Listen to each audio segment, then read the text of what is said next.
بسم اللہ الرحمن الرحیم۔ اللہ تعالیٰ کا شکر ادا کرو۔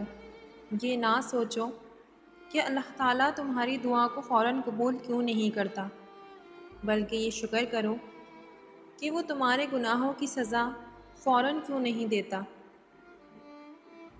اللہ تعالیٰ سے ہمیشہ وہ طلب کیا کرو جو تمہارے حق میں بہتر ہو، نہ کہ وہ جو تم چاہتے ہو سکتا ہے تمہاری چاہت بہت کم ہو اور تمہارا حق بہت زیادہ ہو۔ زندگی ہر شخص کو عزیز ہوتی ہے، لیکن بہادر آدمی کے لیے عزت زندگی سے بھی زیادہ عزیز ہوتی ہے۔ اللہ تعالیٰ کسی کو اس کی طاقت سے زیادہ تکلیف نہیں دیتا۔ جب اللہ تعالیٰ کسی سے ناراض ہوتا ہے تو اسے اپنے سے غافل کر کے کسی ایسی چیز کی طلب میں لگا دیتا ہے جو اس کی قسمت میں نہیں ہوتی۔ جب اللہ تعالیٰ کسی بندے سے محبت کرتا ہے تو اسے نرم مزاج بنا دیتا ہے، اور جو اللہ تعالیٰ پر بھروسہ کرتے ہیں اللہ تعالیٰ ان کے لیے راستہ ضرور نکال دیتا ہے۔ ہر بندے کے لیے ہر معاملے میں اللہ کافی ہے، اور جس کے لیے اللہ کافی نہیں اس کے لیے کوئی کافی نہیں۔ مایوس وہ ہوتا ہے جو اللہ پر یقین نہیں رکھتا، اور محروم وہ ہوتا ہے جو اللہ کی نعمتوں کا شکر ادا نہیں کرتا۔ جس کے جسم سے روح نکل جائے اس کو مردہ کہتے ہیں، لیکن وہ زندہ بھی مردہ جیسا ہی ہے جس کے دل میں اللہ کی محبت نہیں۔ اللہ کی عطا کبھی ختم ہونے والی نہیں، طلب کرنا بندے کا کام ہے۔ اللہ پاک نے انسان کو دل دیا، لیکن اس کا سکون اپنے پاس رکھا اور فرمایا، یاد رکھو دلوں کا سکون صرف اللہ کی یاد میں ہے۔ شیخ سعدی فرماتے ہیں، دن کی روشنی میں رزق تلاش کرو اور رات کی اندھیری میں اسے تلاش کرو جو تمہیں رزق دیتا ہے۔ اللہ کی عطاؤں پر الحمدللہ اور اپنی خطاؤں پر استغفر اللہ کہنا اللہ تعالیٰ کو بہت پسند ہے۔ صرف اللہ ہی ہے جس پر امید رکھو تو اندھیرے میں بھی راستے نکل آتے ہیں۔ اللہ تعالیٰ تمہارے جسموں اور تمہاری صورتوں کو نہیں دیکھتا، وہ تو تمہارے دلوں کو دیکھتا ہے۔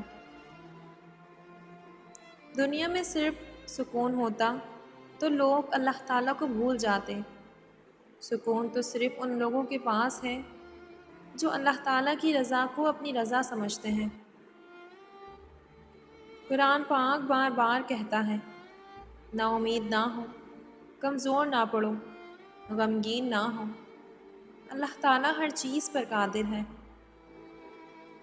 شیخ سعدی نے فرمایا، میں پوری زندگی دو بندوں کو تلاش کرنے میں بھی تلاش نہ کر سکا، ایک وہ جس نے اللہ کے نام پہ دیا ہو اور غریب ہو گیا ہو، دوسرا وہ جس نے ظلم کیا ہو اور اللہ کی پکڑ سے بچ گیا ہو۔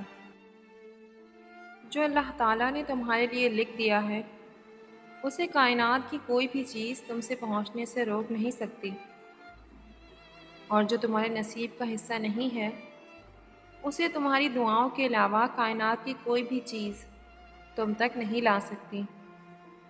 تم سوچتے ہو کہ سارے دروازے بند ہو گئے ہیں، مگر تم نہیں جانتے کہ تمہاری دعائیں تمہارے لیے نیا راستہ بنا سکتی ہیں۔ دعاؤں کا مسلسل تمہارے ڈبوں کی تسبیح بن جانا اللہ کی طرف سے تمہارے لیے قبولیت کا ایک اشارہ ہے۔ دعائیں مانگتے رہو، اسے اپنے بندے کے اٹھے ہوئے ہاتھوں کی لاج رکھنا آتا ہے۔ اللہ کی محبت ایک سمندر ہے جسے کنارے پر کھڑا انسان محسوس نہیں کر سکتا۔ اگر آپ اللہ کی محبت کو پانا چاہتے ہیں تو آپ کو اس کی گہرائیوں میں اترنا ہوگا۔ تمہارا رب وہی ہے جس نے سمندر کے بیچ سے موسیٰ علیہ السلام کے لیے راستہ نکالا تھا، ابراہیم علیہ السلام کو آگ اور یونس علیہ السلام کو مچھلی کے پیٹ میں محفوظ رکھا تھا۔ ہاں، تم ابراہیم یا موسیٰ تو نہیں، مگر تمہارا رب وہی ہے جو ان کا تھا۔ جس اجر کے لیے تم تیار ہو رہے ہو وہ تمہارے گمان سے بھی کہیں بڑھ کر ہے۔ اللہ تعالیٰ نے تمہاری آنکھوں سے جھلکنے والے ہر آنسوؤں کی گنتی سنبھال رکھی ہے۔ تمہارا رب صرف تمہارے قلب میں رکھی گئی یقین اور اس کی گہرائی کو آزما رہا ہے۔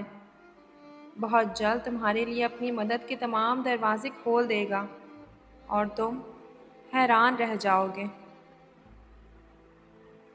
جیسے زندگی گزاریں گے ویسے ہی موت آئے گی۔ حیرت کی بات ہے نا، نماز قضا کر کے لوگ سجدے کی حالت میں مرنا چاہتے ہیں، گنگناتے گانے ہیں، مگر مرتے وقت کلمہ پڑھنا چاہتے ہیں۔ جس حال میں مرنا پسند کرتے ہیں اس حال میں زندگی گزارنا شروع کر دیں۔ مجھے بہترین نہیں چاہیے، بس وہ چاہیے جس میں میرے رب کی رضا ہو۔ جب ساری دنیا منہ پھیر لیتی ہے تو اس وقت بھی اللہ تعالیٰ آپ کے ساتھ ہوتا ہے۔ جو لوگ دنیا کی پرواہ کرتے ہیں دنیا ان کی زندگی مشکل بنا دیتی ہے، اور جو لوگ اللہ کی پرواہ کرتے ہیں اللہ ان کی زندگی آسان بنا دیتا ہے۔ اللہ تعالیٰ کو وہ انسان بہت پسند ہے جو اپنی جوانی اللہ کی عبادت میں گزارتا ہے۔ محبت تو یہ ہے کہ جب خدا کہتا ہے میں نے سب کچھ تیرے لیے پیدا کیا ہے، اور تم کہتے ہو میں نے تیرے لیے سب کچھ چھوڑ دیا ہے۔